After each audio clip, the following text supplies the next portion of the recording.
to use AI to give me perfect writing.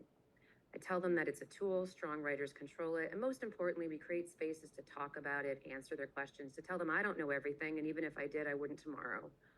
So I think that's been really beneficial to students. And I see the clock moving. I just wanted to show 2 assignments that have been working well. I did want to say, most of us who get writing assignments have been dealing with the AI plagiarism, AI generated text. I haven't had a lot of luck with Turnitin. I hear they're revamping their algorithm, but I found they've been missing a lot.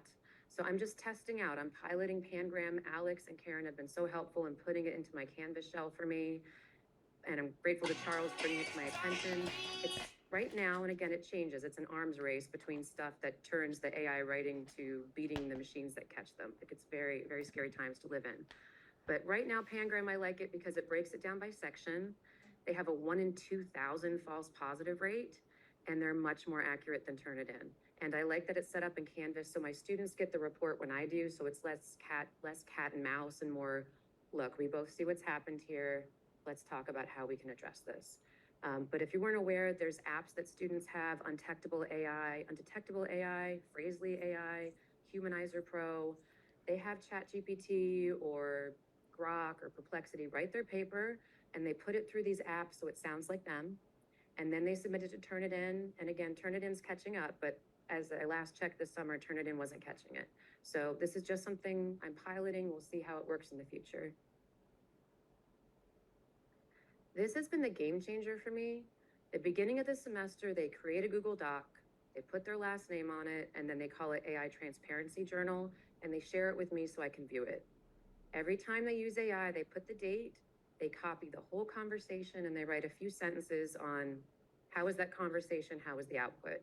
Sometimes they'll say it was garbage, it was useless, it was helpful, it was hallucination, and they're also kind of seeing how their prompts are evolving over time.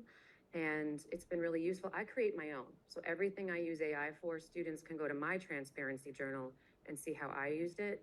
And it's been really useful to have this living document, and they write about it at the end of the semester because I'm a writing teacher. All right, I just want to share 2 assignments and I will move out of this space. But I'm thankful to the Carter Center for giving me guidance and designing them in useful ways. And the first is a syllabus reflection that I think would work for any course if anyone's interested. And the second is from my 112, but I think it could be tailored. It's how to use AI as a responsible research assistant. So the first one, go over, sorry, go to the next slide, thank you. I don't know. Perfect. So I always assume students don't know anything about AI, because I get such a weird mix and no one's ever faulted me for that approach. So when we start using them, I start using AI, I give them fill in the blank prompts. So this fill in the blank prompt is they put in their general age if they're comfortable sharing, their major, and what they like and didn't like about that subject in the past.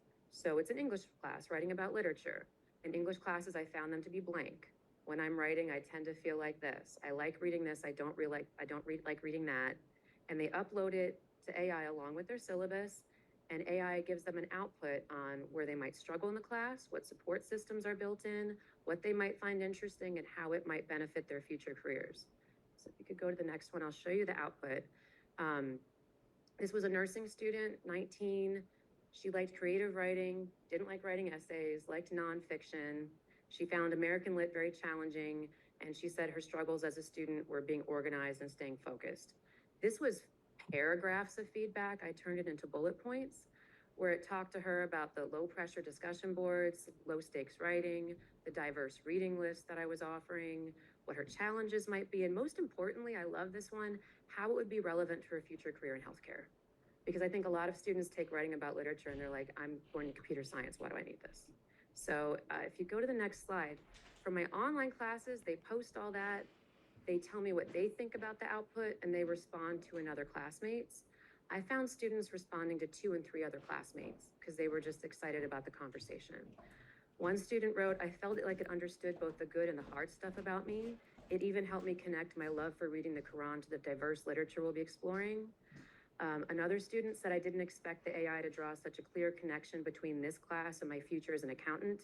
It helped me see writing as a tool for organizing complex ideas. So And some students said, it didn't tell me anything I didn't know. And I say, awesome. Tell me why. What do you wish it told you? So again, I like when they see its limits as well. It's not always, again, that oracle in the phone that they think it is.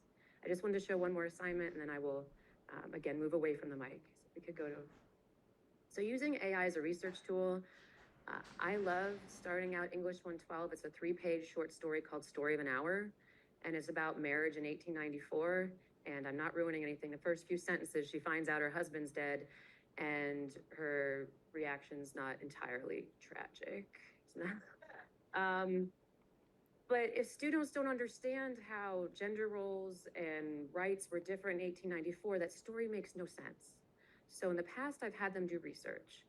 This semester, I had them use AI to find out facts about that moment in history, but they also had to ask AI, share a link that proves the point you're sharing, and they had to go fact check it. So in doing that,